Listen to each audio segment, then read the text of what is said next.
Welcome to another episode of Nerds with Badges. And this camera makes my head look big. Oh my God. Anyway, that's just me being critical. It is the 3rd of June, 2025. And I guess we have 2 more days. Technically, 2 days, but really 3 days. No, wait a minute. It's the 5th. The 5th. Yeah, the 5th that the Switch comes out. I think it's the 5th. Oh, man, I tell you, time is just flying by. I've actually been trying to spend more time with my Switch, actually. You know, my backlog on my Switch is just ridiculous. I don't know. Um, Even if I lived to be 500 years old, I don't know if I would. My backlog. This is something that one has to think about, eventually, because if you have a large library of games and you are constantly buying games, before you're finishing games, and what you end up with is like a lot of games that you have to go and finish, and then you get to the point where it's like, okay, do I need to? Maybe I don't. Maybe I really shouldn't buy any more any more new games for a while. So I've gotten to that point. I love the skin. It's kind of a little heavy duty, provides some protection, and it lets it slide right in the dock with no problem. But I have a battery I bought for the Switch. So it was a specific. It's made to fit on the Switch, but the skin it makes it won't work. So when I travel, I always have to use these like big ass blocky batteries that I have. They call them, I guess they call them battery banks. But you can buy them off of Amazon for probably like $20. And what it does is it basically will give you, at least 3 more hours of playtime on your gaming systems. So I think I got 3 of them. I bought one for the Switch.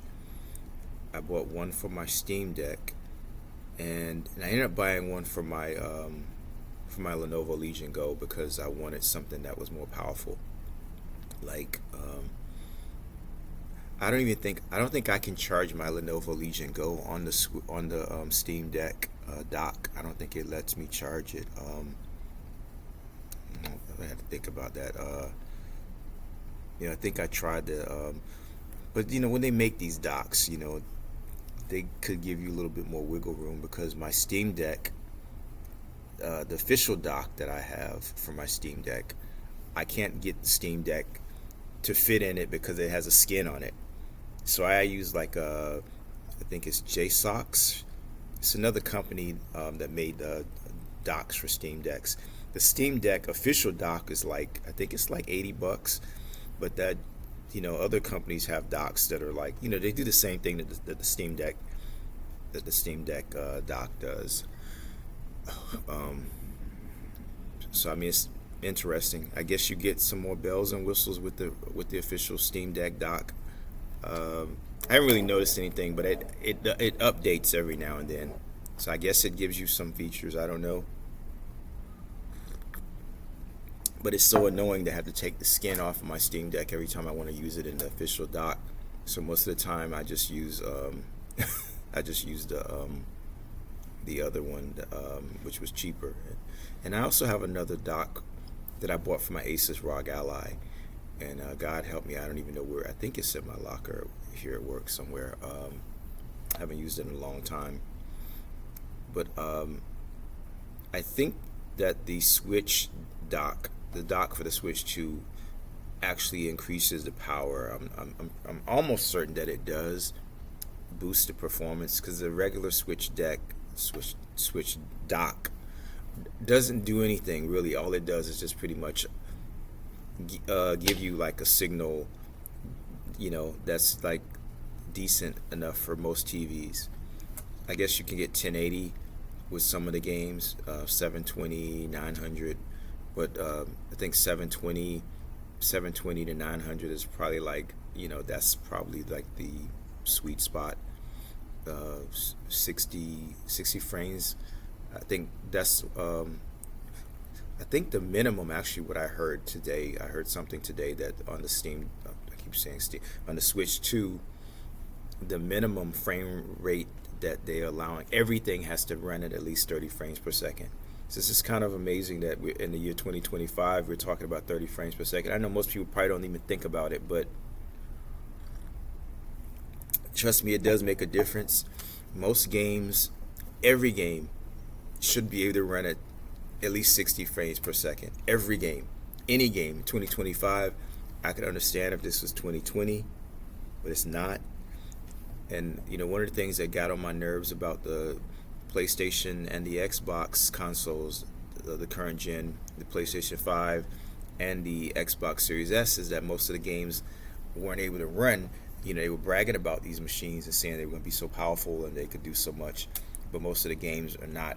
The reality is that these systems were not powerful enough. PlayStation was advertising 8K for the longest. I don't think they have that on the boxes anymore, because I have yet to see a game that runs at 8K.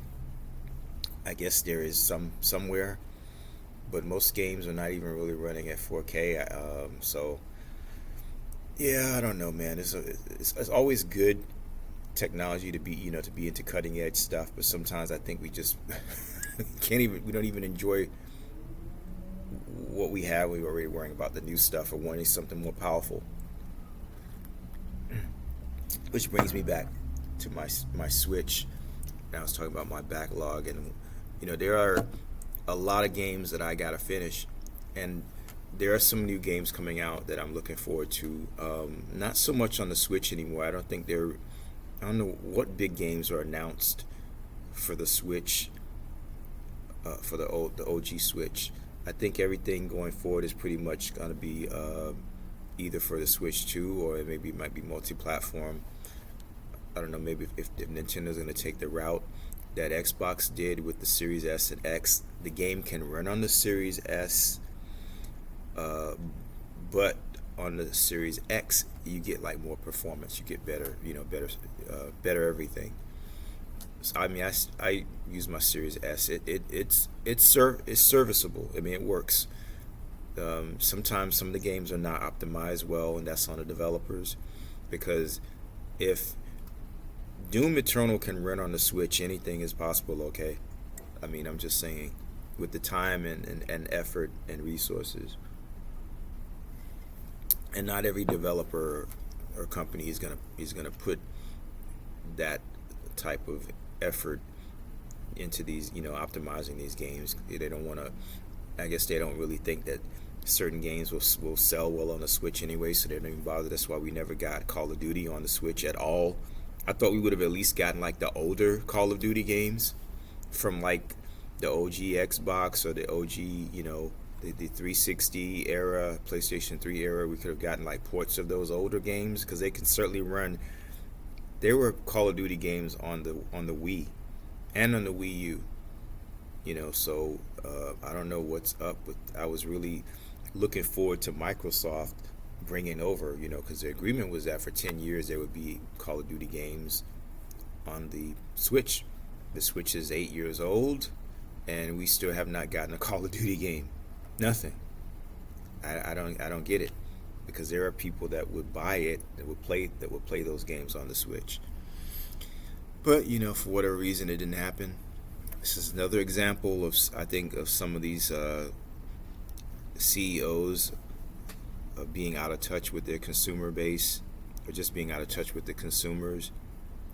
Because some of these people have been seeing some crazy things, like Bowser, the Nintendo guy. He said something crazy about people not, it was something similar to what Matrix said on the Xbox One. If you can't play the games, something to the effect of, if you're not able to connect to the internet or something like that, you're having trouble with that, then maybe just go buy an Xbox 360. So yeah, I don't know, man. I think it's really something to run a company, about video games and not play video games. I don't know. That just seems kind of weird. But I guess it's just like having actors play superheroes and they've never actually ever read a comic book in their lives. I don't know. I guess it works sometimes, but I do feel that some of these decisions that are being made by some of these companies will probably end up coming to bite them in the ass at some point, because you you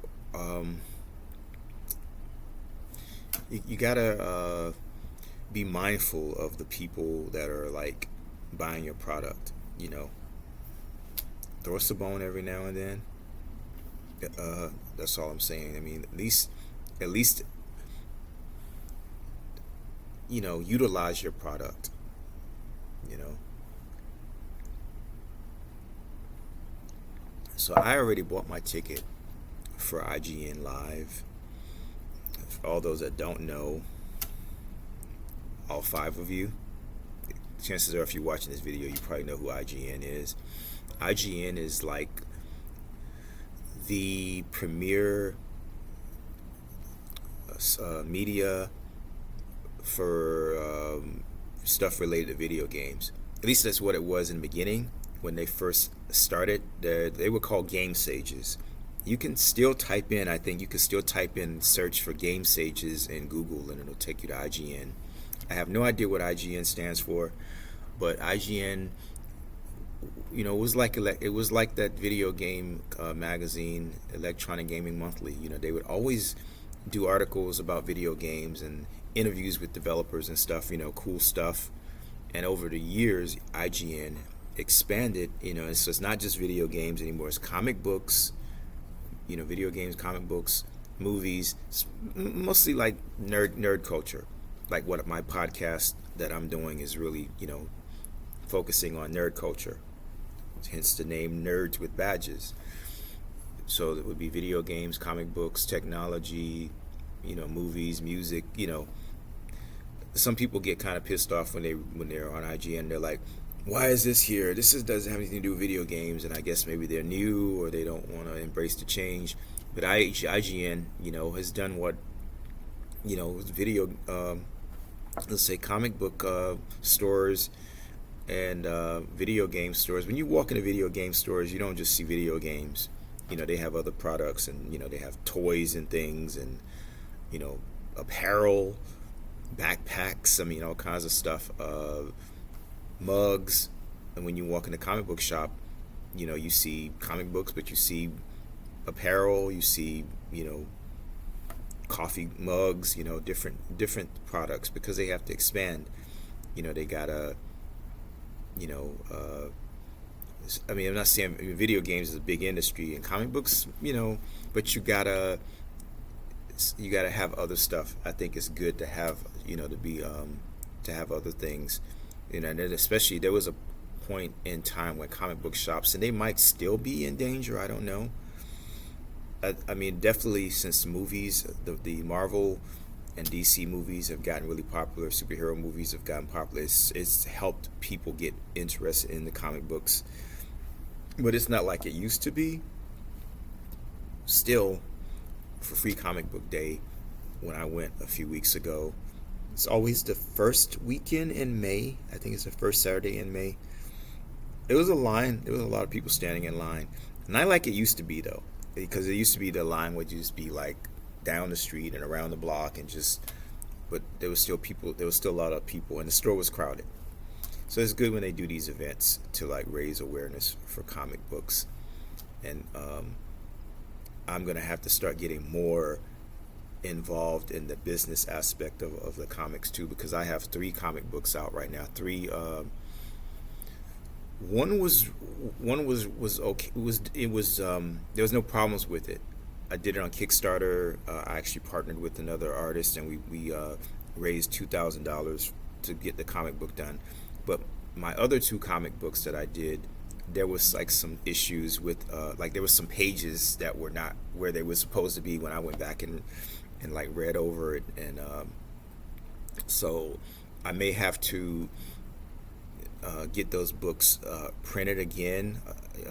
I gotta make sure that all the pages are are right, because I have several more comic books that are be coming out. They will be coming out this year, and I want to make sure that they that everything is perfect.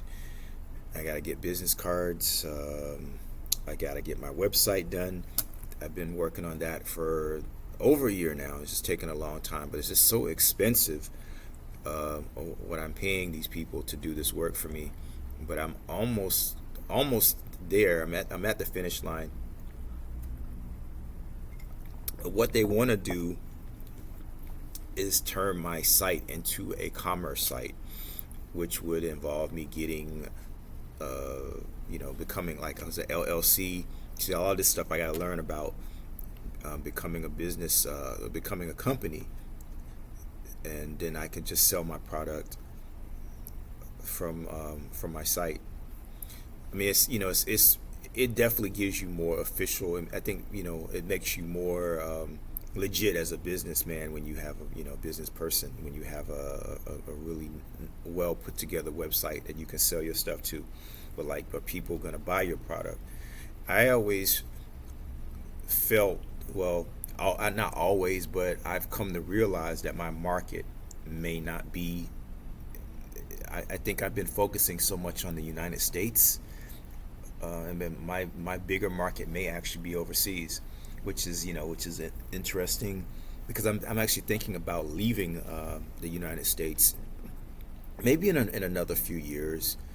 I mean, I'm 56 now, and if I've been at this company for 18 years.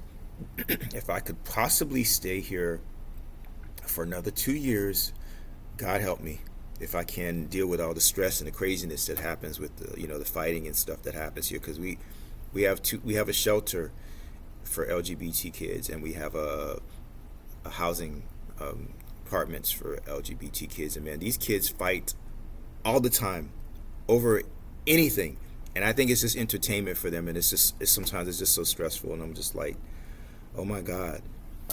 I was talking with this Lyft driver tonight when I was coming to work, because I know we all do crazy things when we're kids, but man, some of the things that these kids are doing now, and the stuff that they're being exposed to, and the drugs and the alcohol, and getting high all the time. I hope my voice is in sync, because it doesn't look like it is. But anyway, so I think anyone that lives here in the United States, or probably just anybody, period. Well, anyway, I want to say anybody that lives here in the United States. You're thinking of when you start getting up in the years, and you don't want to work anymore. You move to another country. You have a gig here in the United States. It's making money. The currency exchange rate will be better. So I mean, if you're in the real estate, if you own property, I mean, if you have a business here, even if it's a small business, you can do pretty well living in another country. I mean, if you live in Brazil, $100 American over there becomes like $600.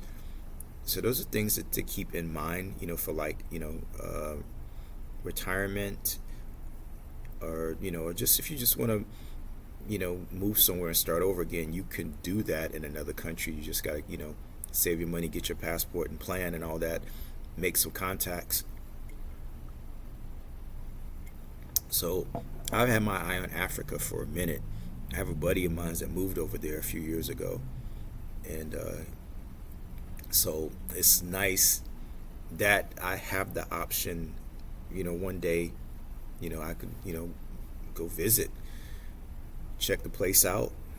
It definitely, and I gotta say, I mean, not like I'm really actively trying to date right now, because I just pretty much put that on the back burner. But I definitely seem to have more.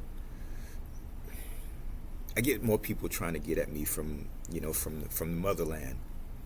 Here in the United States, nothing. Just absolute stop, pause. I don't know what that's all about. I feel that people just are not really dating like they used to be. like they used to, and everything has just changed since 2020, since the big C happened. Everything changed. I don't know if something. I don't know. It feels like somebody cast a spell on people's minds or something, but people are just not. They're not really there. And I know, maybe one day, at some point, being in a relationship and dating and all that is something in the future. Maybe it's not something that I'm really thinking about so much right now that I'm willing to put energy into it. But I do think, if I were to relocate to Africa, I could still continue to do my books, do my films, and work on my animation, and do my other projects. I want to do a video game, and I could still do all that stuff. And it would be nice, to meet someone really, really cool. And I've pretty much given up on that ever happening here in the United States. I don't know it's like I said, it's just not it's just nothing's popping up, nothing's popping. So, but I do tend to have a lot of luck connecting with people in other countries, and this is something, it's just like the universe is like, telling me something. So that's something that I gotta be mindful of. So it just helps to make it a little easier, when you have things going on, you can't focus too much on one thing, but you have options. And so take a few trips over there, meet someone, some of these people that I've been corresponding with, and maybe as I journey towards becoming a better businessman with my products, be nice to partner with someone. I guess it would be, if it happens. If it doesn't happen, then it's just. But it's getting crazy living here in California, and just a lot of crazy stuff is happening in the United States, man. With all these like, all the time. I mean, it's just like constantly, like, what the hell? We got a lot of homeless people here. We got a lot of mental illness, a lot of mentally ill people. It's gotten so you can't even ride the train or the bus anymore without having some kind of like, encounter. And it's just gotten so crazy. It's just, it really feels sometimes like I don't know. It's like is California becoming Arkham Asylum? And so I would like to. I think it would really be wonderful to be in an environment where the energy is just so different, and you don't, you're not always on edge, and you're not getting mad dogged all the time, especially it's it starts to feel normal, and that, I think that's a problem, because then you start becoming like that. You put on that angry, combat ready face, because you're so used to being in that kind of environment. And you may actually scare away good people that are, that might be more evolved spiritually, because your energy is just so crazy, because all you just around crazy energy all the time. So gated community is not it. Ideally, nice home, trees, clean water, maybe raccoons, sneaking into my yard and, eating my fruits and vegetables and stuff. I mean, I'm a country boy. I grew up in North Carolina. I lived on a farm, so I guess that the nature will always be something. It'll always be a part of me, and maybe that's why I guess I'm feeling the call of the wild. But wherever I go, they gotta have good internet, because I gotta play my video games. Although I would be making my own video games at some point, because I gotta start learning about coding and stuff, man. And I got a lot of stuff, so I got a plan, and I think I could do it in 2 years. I think I could. I don't know if I'm going to be here at this company for another 2 years, but I could, definitely. I would be taking a pay cut. I don't know about the benefits. The benefits are just amazing here, but for my peace of mind, it may be worth it to go somewhere else where I can actually just be more calmer and just be able to focus on my goals. But that is going to be the video for today. I got to get ready to go. I thought I was going to be able to play some games before this video ended up being longer than I thought it was going to be. but not too long that I can't put it on social media or because I think a video's got to be, if it's an hour long or something like that. I think it can't be over an hour long on Instagram and TikTok. I think YouTube, it doesn't matter. Facebook, it don't matter. So yeah, I'm gonna get ready to go and get my equipment and change into my monkey suit. Well, I don't really have to, but if it gets cool outside, I'll just go get my jacket. I have a security jacket that I keep in my locker, which hopefully I gotta search my locker. I'm really trying to find those peanut butter and jelly M&Ms that I bought a few weeks ago. They mysteriously vanished, and I don't know what I did with them, and I've just been fiending for those things. Peanut butter and jelly M&Ms. Anyway, I'm out of here for now. June 3rd, 2025. A few more days until Switch 2 is unleashed upon the world. God help us all.